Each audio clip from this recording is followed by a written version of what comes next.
அஸ்ஸலாமு அலைக்கும் வரஹ்மத்துல்லாஹி வபரகாத்துஹு. அன்பானவர்களே, இன்றைய 5ஆம் நாள் பாடத்தில் நாம் பார்க்க இருக்கக்கூடிய பாடம் என்னவென்று சொன்னால், தௌஹீத் என்கின்ற ஓரிரை கொள்கை, ஏகத்துவம், அதனுடைய உட்பிரிவுகள் என்னென்ன இருக்கு. இந்த பிரிவுகள்ங்கிறது தனியாக கடவுளை கூறு போடுறதல்ல. இந்த தன்மைகள் எல்லாத்தையும் ஒருங்கே பெற்றவன் தான் அல்லாஹ். அதை நம்ம புரிஞ்சுக்கிடணும். இந்த 3 கான்செப்டையும் இறைவன் ஒருவனுக்கு தான் நம்ம என்ன செய்யணும், உண்மைப்படுத்தணுமே தவிர அதோடு வேறு யாரையும் இணையாக்கக்கூடாது, சமமாக்கக்கூடாது, கூட்டாக்கக்கூடாது. வேற யாரையும் அந்த தன்மைகளில் ஒப்பிடாம நம்ம என்ன செய்யணும், இருக்கணும் என்பதற்காகத்தான், இந்த புரிதலுக்காகத்தான் இந்த பாடம் அப்படிங்கிறத புரிஞ்சுக்கணும். இப்போ இதை இஸ்லாமிய அறிஞர்கள் தௌஹீத் அப்படின்னா ஓரிரை கொள்கை, ஏகத்துவம், ஒரே இறைவன். அப்போ அந்த ஒரு இறைவனை நம்ம எப்படியெல்லாம் நம்பிக்கை கொள்ளணும் அப்படிங்கிறத 3 வகையாக சொல்லி, இந்த 3 தன்மைகளையும் ஒருங்கே பெற்றவன் தான் அல்லாஹ் என்பதை விளக்குகின்ற வகையில தான் இந்த பாடத்தை நம்ம பார்க்க இருக்கிறோம். இப்போ தௌஹீதனுடைய 3 பிரிவுகள் என்ன அப்படின்னு சொன்னா, தௌஹீத் அர் ருபூபியா அப்படின்னு சொல்லுவாங்க.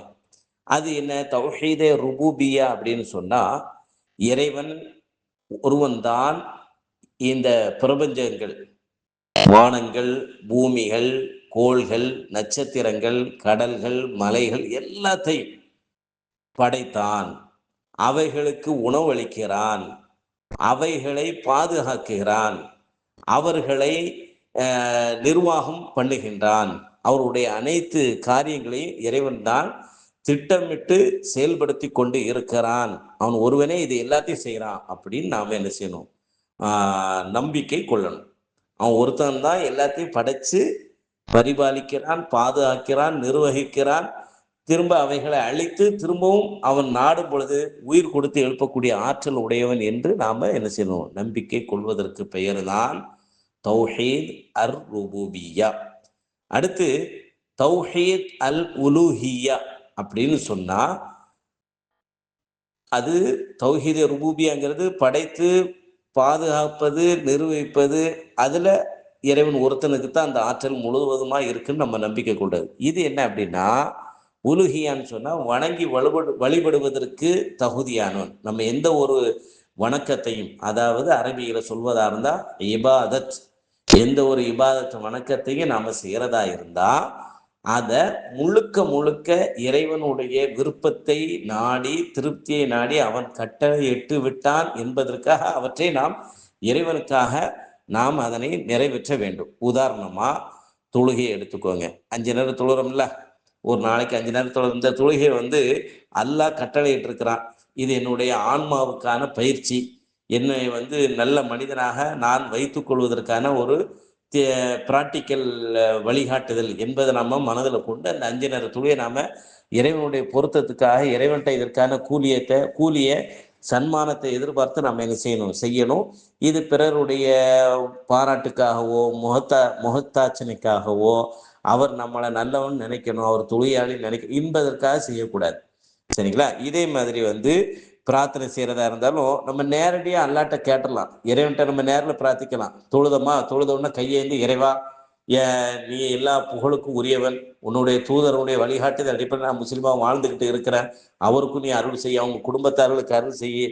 அது மாதிரி என்னுடைய விஷயத்திலையும் என்னுடைய தவறுகள் எதுவாக இருந்தாலும் என்னை நேரடியாகவோ மறைமுகமாகவோ நான் இஸ்லாத்தை ஏற்பதற்கு முன்னால் செய்த பாவங்கள் எதுவாக இருந்தாலும் எல்லாத்தையும் மன்னிச்சிரு. நிகழ்காலத்தில் என்னிடத்துல தவறு எது நிகழ்ந்திருந்தா அதை எல்லாத்தையும் மன்னிச்சு என் மீது கருணை காட்டி என் மீது அருள் பொழி என்று பிரார்த்தனை செய்யணும். அதே மாதிரி நம்முடைய தேவைகள், குடும்ப தேவைகள், தொழில் தேவைகள், மன வருத்தங்கள், கவலைகள், பிரச்சனைகள் எதுவாக இருந்தாலும் நம்ம ஒரு மகன் அப்பாட்ட எப்படி உரிமையாக கேட்பானோ சொல்லுவானோ, ஒரு தாய்க்காரிட்ட மகள் எல்லா பிரச்சனையும் எப்படி சொல்லுவாளோ, அது மாதிரி நம்மளை படைச்ச ரப்பிட்ட நம்ம எல்லா தேவைகளையும் நம்ம அவன்கிட்ட நேரடியாக கேட்டு போயிடலாம். இங்கே புரோகிதத்துக்கு இடம் இல்லை, இடைத்தரகருக்கு இடம் இல்லை, என கடவுளை நெருங்கன்னா பூஜாரியோ அல்லது என ஃபாதரோ அல்லது பள்ளியாசல் அஜரத்தோ தேவையெல்லாம் கிடையாது. நேரடியாக நம்ம படைச்ச ரப்பிட்ட நாமளே நம்முடைய தேவைகளை கேட்டுக்கலாம். இது இறைவன் ஒருவன்ட்ட மட்டும்தான் கேட்கணுமே தவிர மற்ற சிலைகள்கிட்டையோ என தர்காக்களில் என கட்டி அமைச்சு அதில் செத்தவங்களை வணங்கி வழிபடுறாங்களா பச்சை போர்வை போர்த்தி, இதெல்லாம் இஸ்லாத்துக்கு கிடையாது. அதெல்லாம் என இணைவிப்பு செயல்கள், இறைவனுக்கு கோபம் ஊட்டுகின்ற ஆத்திரத்தை ஊட்டுகின்ற செயல்கள். இதை முஸ்லிம்கள் அறியாமல் செய்கிறாங்க. அதை விளக்கப்படுத்திக்கிட்டு அது ஒரு விஷயம் இருந்தாலும் நாம் நம்ம படைச்ச ரப்பிட்ட நேரடியாக நம்ம கேட்டுக்கிடணும். அடுத்து ஏன்னா நம்ம எந்த ஒன்றையும் நம்பிக்கை வைக்கணும்னா மனுஷங்களை நம்பணும்னு சொன்னால் பல நேரங்களில் கை விட்டுருவாங்க அல்லது அவங்களால நிறைவேற்ற முடியாத ஒரு நிலைக்கு அவங்க தள்ளப்படலாம். பலகீனர்கள் தானே மனிதர்கள் எல்லாருமே. ஏன்னா அப்போ மனிதர்கள் மேல நம்பிக்கை வைக்கிறத விடவும் நம்ம படைச்ச ரப்பு மேல நம்ம நம்பிக்கை வச்சா நிச்சயமா அந்த நம்பிக்கை வீண் போகாது. நிச்சயமாக நான் அவனை நம்பியவர்கள் வீண் போனதாக எந்த ஒரு வரலாற்று சான்றும் சரித்திரமும் கிடையாதுங்கிறத நம்ம கவனத்தில் கொள்ளணும். அடுத்து நம்ம எந்த ஒரு நேர்ச்சி செய்யறதா இருந்தாலும் அல்லாஹ்வுக்கு தான் செய்யணும். அல்லாஹ்வே என் காரியம் இதை கை குடிச்சுன்னா நான் ஒரு 2 ஏழைக்கு உணவு கொடுக்குறேன் அல்லது நான் ஒரு ஒரு 100 ரூபாயை நான் தர்மம் செய்கிறேன் அப்படின்னு நம்ம மனதுக்குள்ளால என எந்த ஒரு நியமிதமும் நேர்ந்து கொண்டாலும் அது இறைவனுக்கு பிடித்த மார்க்கத்தில் உள்ள விஷயமா இருக்கணும். அதுக்கு அப்பாற்பட்ட விஷயங்களை செய்யக்கூடாது. இறைவனுக்கு இணை கற்பிக்கக்கூடிய காரியங்கள்ல செய்யக்கூடாது. இறைவனுக்கு விருப்பமான காரியங்களை நம்ம நிறைவேற்றும் பொழுது நம்முடைய தேவைகளை இறைவனை இதை நீ நிறைவேற்றித்தா, நான் என்னால் இயன்றதை நான் என்ன செய்கிறேன், மக்களுக்கும் நான் நல்லது செய்கிறேன் அப்படி நேர்ச்சி வைக்கிறது அல்லாஹ் ஒருத்தன்கிட்ட மட்டும்தான் வைக்கணும். இது மாதிரியான வணக்க வழிபாடுகள் எல்லாத்தையும் இறைவன் ஒருத்தனுக்காக செய்யணும். இதுதான் தௌஹீதே அல் உலூஹியா அப்படின்னு சொல்லுவாங்க. 3வது விஷயம் என்ன அப்படின்னு சொன்னா தௌஹீத் அஸ்மா வஸ் சிஃபாத். அஸ்மா வஸ் சிஃபாத் அப்படின்னா என்ன? இறைவனுக்கு அல்லாங்கிற பெயர் அல்லாம நிறைய அழகு பண்பு பெயர்கள் இருக்கு. ஏன்னா அது அல் குர்ஆன்ல நிறைய அவனுடைய திருப்பெயர்கள் அல்லாங்கிற பெயர் அல்லாம வேறு பல திருநாமங்கள் இருக்கு அவனுக்கு. அது குர்ஆன்ல இருக்குது. அது மாதிரி முகமது நபியுடைய வழிமுறைகள்ல அதாவது அதுக்கு சுன்னா அப்படின்னு சொல்லுவாங்க. சுன்னா அப்படின்னு சொன்னா வழிகாட்டுதல். ஏன்னா ஹதீஸ்ன்னு சொல்லுவாங்க. பயான்ல பயான்னா சொற்பொழிவு. ஏன்னா நிறைய வார்த்தைகளை சொல்லுவாங்க. ரசூலுல்லாஹ்வுடைய ஹதீஸ்ல இருக்குதா அப்படின்னா என்ன அர்த்தம்? முகமது நபி அறிவித்த செயல்படுத்திய அங்கீகரித்த ஆதாரங்கள் ஏதேனும் இருக்குதா? அப்போ நான் ஹதீஸ்ன்னு சொன்னா முகமது நபியுடைய சொல், அவர் மக்களுக்கு எதையெல்லாம் உபதேசித்தாரோ அந்த சொற்கள், அவர் எதையெல்லாம் மக்களுக்கு நன்மை என்று வழிகாட்டினாரோ அந்த செயல்படுத்தி காமிச்சாரோ அவைகள். அது மாதிரி நபியுடைய கண் முன்னால் முகமது நபிக்கு முன்னால சில காரியங்களை அவர் அங்கீகரிச்சிருப்பார். அது எல்லாத்தையும் சேர்த்து தான் ஹதீஸ்ன்னு சொல்லுவாங்க. சரிங்களா? அப்போ அல் குர்ஆன்லையும் முகமது நபியுடைய பொன்மொழிகளிலையும் எங்கேயெல்லாம் இறைவனுக்கு அல்லாங்கிற பெயரெல்லாம் வேற என்னென்ன பண்பு பெயர்களை சொன்னாங்களோ அதை எல்லாத்தையும் நாம் அப்படியே அந்த தன்மைகளை இறைவன் ஒருத்தனுக்கு மட்டும்தான் சொந்தமாக்கணும். அதை திரிக்கக்கூடாது. அதனுடைய பொருளையோ அர்த்தத்தையோ கருத்து ஆழத்தையோ சிதைக்கக்கூடாது.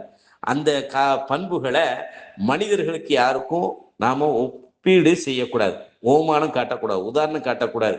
ஏன்னா தெய்வமா என்னை காப்பாத்திட்டீங்க, தெய்வமே எனக்கு உதவி செஞ்ச மாதிரி இருந்தது, தெய்வமா எனக்கு உணவு கொடுத்தீங்க, இப்படி வார்த்தையை நம்ம யாருக்கும் பயன்படுத்தவே கூடாது. அதுக்குத்தான் இந்த விஷயம். சரிங்களா?